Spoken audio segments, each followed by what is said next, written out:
So what is the narrow door? What is this narrow door? This narrow door is our entry to salvation. Who is the narrow door? Jesus is the narrow door. Amen? Jesus is the narrow door. So my brothers and sisters, if you feel like you want to get coffee, kape-kape lang muna kayo. Because time check, it's 2:40, right? 2:40. And Sister Tess gave me 3 hours. She gave me 3 hours. I'm supposed to be given just 1 hour, but since I drove 3 hours from Stafford coming here, I will talk to you in 3 hours. Okay? Okay ba kayo? Amen! Okay lang. Basta para kay Lord, okay lang. Amen! Paglabas mamaya, babatuhin niyo yung kotse ko. Okay. So, do you have Bibles, my brothers and sisters? Sino may Bible yan? Itaas yung Bible. Kami. Oh, yeah. You have Bible app? That's also a Bible. Okay? So, what is found in Genesis chapter 6 verse 5? Anong nakasulat? What is written? Genesis chapter 6 verse 5. This is the story of... Sino makauna? Story of whom? Genesis chapter 6 verse 5 and so forth. Story of? And God saw that the wickedness of man was great in the earth, and that every imagination of the thoughts of his heart was only evil continually. And it repented the Lord that he had made man on the earth, and it grieved him at his heart. Oh, more? Okay. And the Lord said, I will destroy man whom I have created from the face of the earth, both man, the beast, and the creeping things, and the fowls of the air, for it repented me that I have made them. But Noah found grace in the eyes of the Lord. Praise the Lord. Thank you. Amen. So who are we talking about in Genesis chapter 6 verse 5 and following? Noah.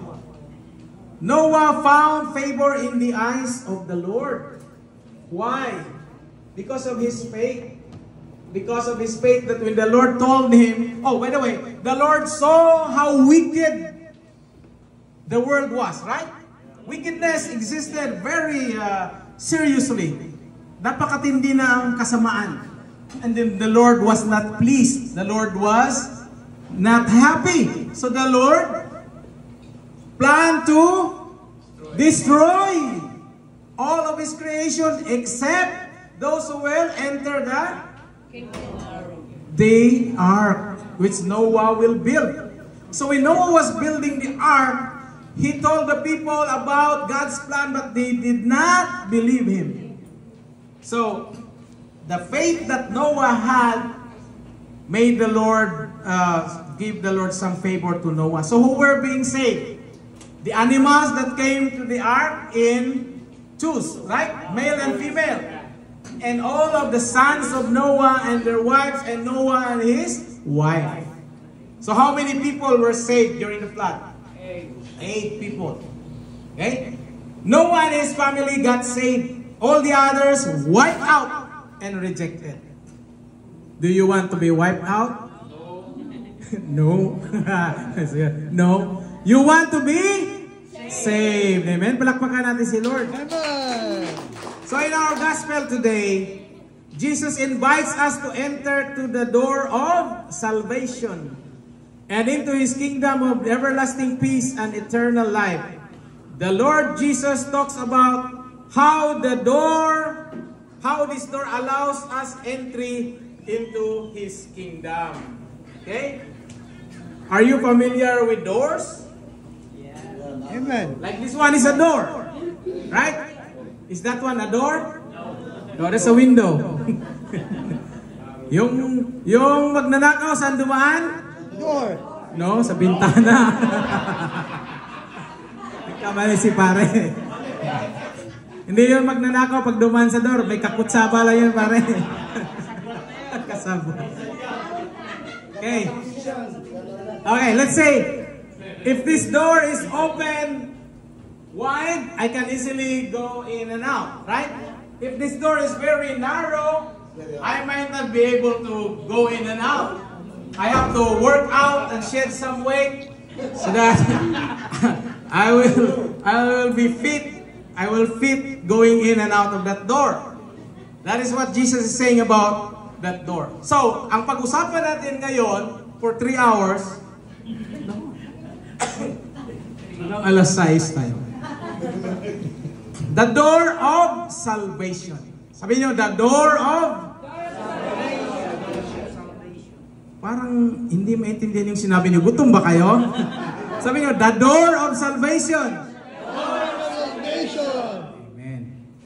Ako po'y naniniwala that everyone is interested to go through the door of salvation. And the 4 points that I'm going to share to you today, since I only have 3 hours, is the name Noah. So I based my reflection on letter N, letter O, letter A, and letter H. Noah. Sabi niyo, Noah. Noah. Sabi niya iba, Noah. Okay.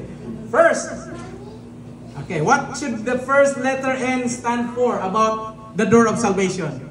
Very obvious. Narrow. You know, Eddie, matalino si Angie, ha?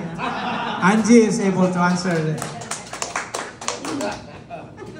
Narrow.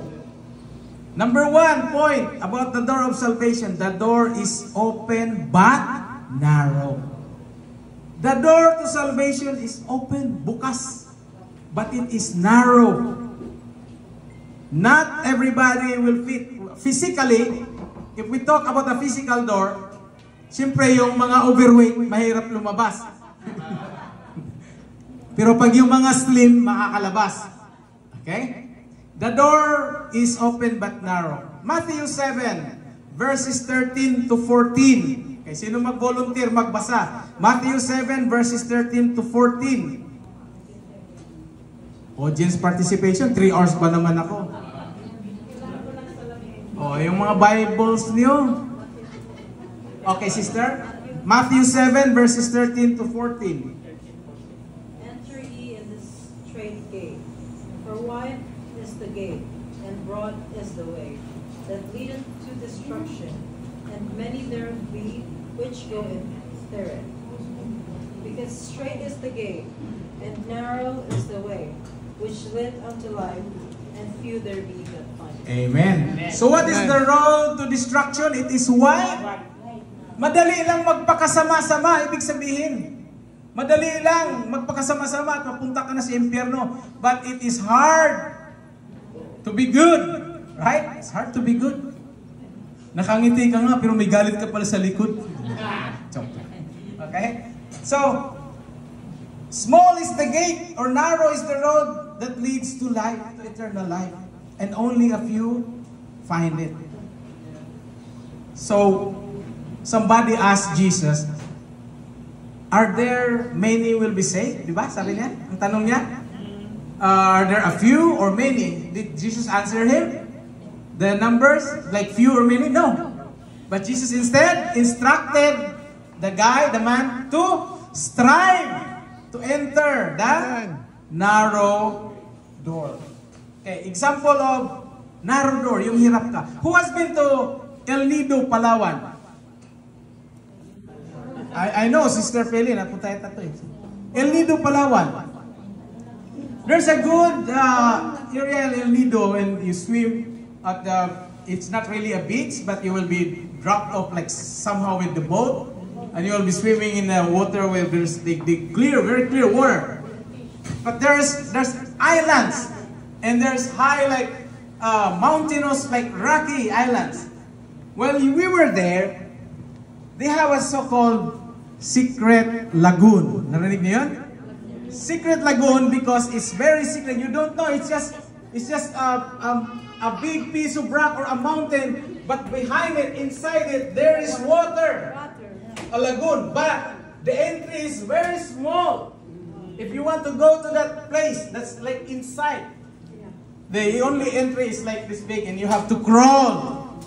And when you crawl, gas yung tuhod mo pag di ka mag-ingat. And that is what Jesus is meaning to us, the narrow gate or the narrow door. It's not easy to enter. Okay? Is it easy to enter through the narrow door or gate? We will say, no. It's not easy. And Jesus is the door. Why would we say it's not easy? Because Jesus says, love your neighbors. What if your neighbor is unlovable? Okay? What is it? Love them anyway. Yeah, love them anyway, because that was Jesus instructed us. Strive to enter the narrow gate. Amen. So that is why the narrow gate is not easy to enter, because the narrow gate itself is Jesus. And Jesus says, love your enemy. Do you have enemies? Raise your hands. Amen. If you don't have enemies, look for enemies. Find enemies. Ayan. So, it is not easy to love your enemies. It is not easy to love your enemies. But Jesus says, love your enemies, and you're entering the narrow door. Entering the narrow door means no anger, no hatred, no malice in your hearts. And you have to ask yourselves, am I able to forgive my enemies? Yeah. Okay, ask yourself. I'm telling everyone, ask yourself, am I able to forgive my enemies? Yes. Yung hindi sabing yes, impyerno na yun. Gano'n katindi si Lord. Yeah, Jesus is like that. Okay. Nagpapatawad na ba kayo? Do you forgive your enemies? Yes. Yung hindi pa rin nagpatawad, impyerno pa rin yung pupunta. Hindi na ba kayo nagmamarites? Sino nagsabing yes? Hindi na ba kayo nagmamarites? Are you no longer gossiping? Yes? Yes? Okay, you're trying hard, you'll go to heaven. Yung hindi sumagot, they'll go to hell. That's the basic question about the narrow door. Pinatawad ko na ba yung mga may utang sa akin? What's your answer? Did you forgive all those who have borrowed money from you? Yes, tingnan nyo. Yung mga nautangan nyo, hindi na kayo sisingilin. Amen? So it is hard, mga kapatid. 1 point pa lang tayo, oh. Tapos mga alas 3 na. The door is open but narrow and it's hard to enter. But that's why Jesus gave us the Holy Spirit. The Holy Spirit is our helper. If you cannot enter through the narrow gate, the Holy Spirit will help you. And maybe the Holy Spirit will tell you to get a hammer. Gigibahin mo. I'm kidding. So, hard. Mahirap, di ba? Kaya nga kayo, hindi na kayo nakangiti. Mahirap eh. Pero alam niyo yung Beatles? Naalala niyo yung Beatles? The long and winding road. Sino nakakalam? Ibig sabihin, mga 60s na kayo. The long and winding road that leads to your door will never disappear. I've seen that road before. It always leads me here.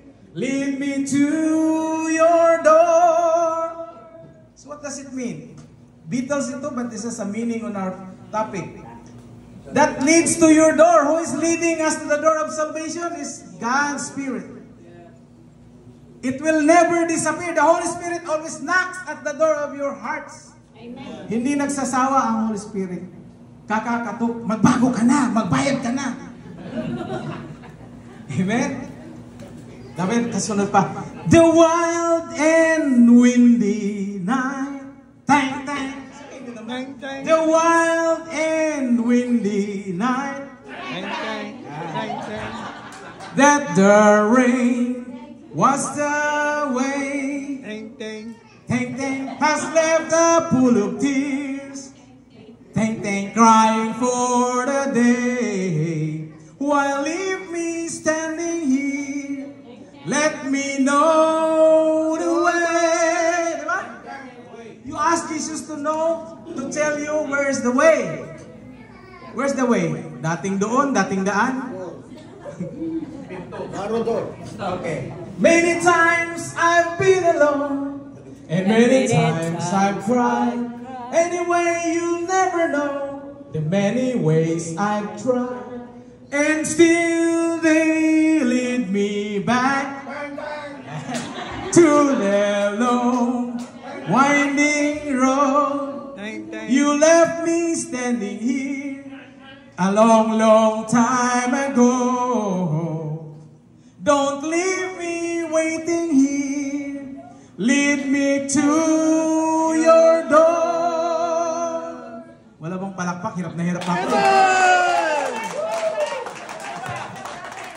Diba? Okay. So, anong number one? The door is narrow, is open but narrow. Letter N. Anong next letter sa name ni Noah? O. So what does O stand according to our gospel today? Obvious naman, di ba? The door is open but not forever. Meron bang forever? The door, okay, number 2. Yung nagtitake notes, ano? Kasi may exam tayo mamaya. The door is open but not forever. This serves as a warning to all of us. Why? Because somehow that door will not remain open. The door to the ark was closed later on, right? If I may ask you, who closed the door? God. Very good si sister. Sasagot niya lagi, no? Perfect attendance to, ha? Perfect answer. Okay. By faith, Noah, when warned about things not seen, not yet seen, in holy fear. What is holy fear? Hindi ka natatakot sa Diyos na parang natakot ka ng multo. But you fear because the Lord is holy, blameless, clean, and you want to be holy. But it is hard to be holy. That's why you have the holy fear. Built an ark to save his family. By his faith, he condemned the world and became heir to the righteousness that is in keeping with faith. And Genesis chapter 7, verses 13 to 16 says, on that very day Noah and his sons, who are the sons of Noah? Shem, Ham, and Japheth, together with his wife and the wives of his 3 sons, entered the ark. They had with them every wild animal according to its kind, all livestock according to their kinds, every creature that moves along the ground according to its kind, and every bird according to its kind, everything with wings. Pairs of all creatures have the breath of life in them, came to Noah and entered the ark. Amen. The animals going in were male and female of every living thing. Bakit po male and female? So that they will reproduce. Okay? As God had commanded them. Then the Lord shut him in. Sinarado ni Lord yung pinto. So who shut the door? It's the Lord. So my brothers and sisters, the second point is the door is open but not forever. So that's a warning for us to do according to what God has commanded us to do. God's timing is always accurate. You're coming here. Sino yung sister na nagpatutukan na? How many years have you been here in America? 23 years. And how many times have you attended the gawain? 1 time. Just this one. Diba? Pinagpala tayo na 23 years. God has the right timing. Why? Because God might use that sister to build, to found, to have another gawain somewhere. Amen. Amen? God's timing is always accurate, my brothers and sisters. He is always on time and He is never late in delivering His promises. If you have been asking God for something, huwag kang mahihinawa. God is always on time with His promises. Palakpakan natin sila. Amen.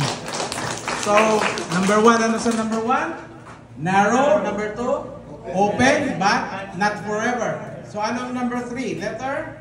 A. What does letter A stand for?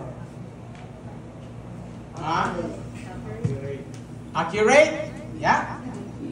Number 3, the door is open to all people. Sana all. Sana all papasok, but not. The door is open to all people. What is the evidence that the door is open to all people?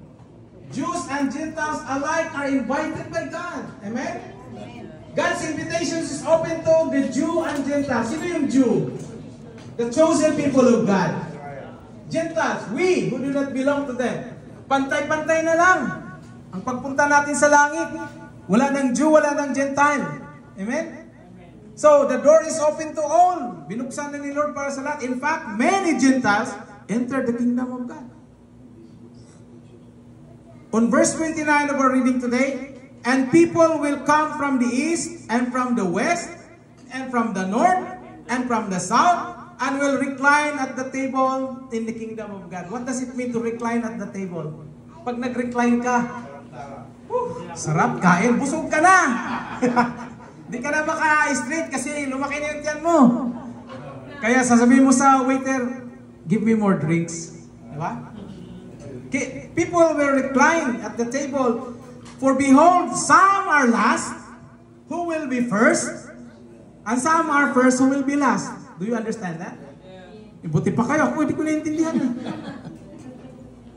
Yung inakay mo, nandito pa, ikaw nawala na. You are the first one to know God, and you convince people, you share your blessings, and people came to God. All of a sudden, they remain, but you are out. That's the first became last, and the last became first. And in the kingdom of God, the Israelites were the first, right?